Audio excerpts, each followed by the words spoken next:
différence de tout autre contrat d'assurance, il est impossible de résilier une assurance emprunteur.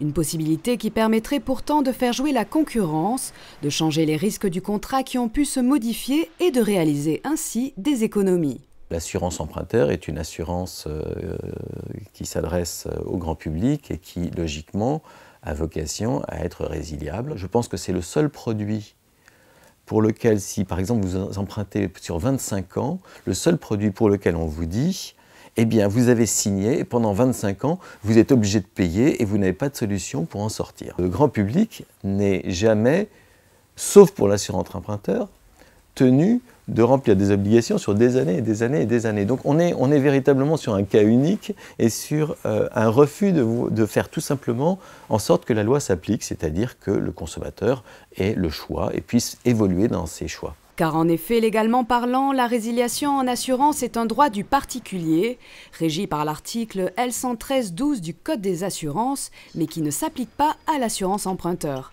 à défaut de ce que pensent les associations de consommateurs. En ce qui concerne la résiliation annuelle, certains prétendent qu'elle est ouverte à l'emprunteur assuré dans le contrat groupe souscrit par la banque.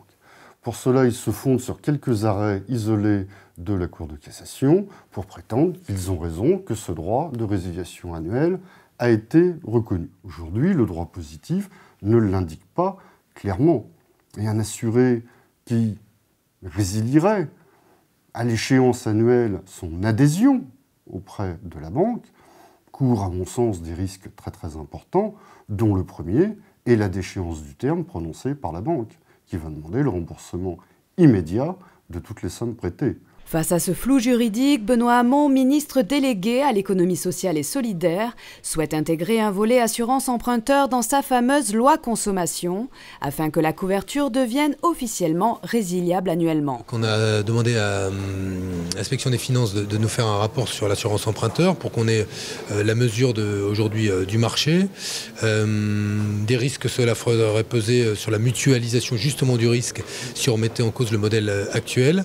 On attend les conclusions des discussions que nous aurons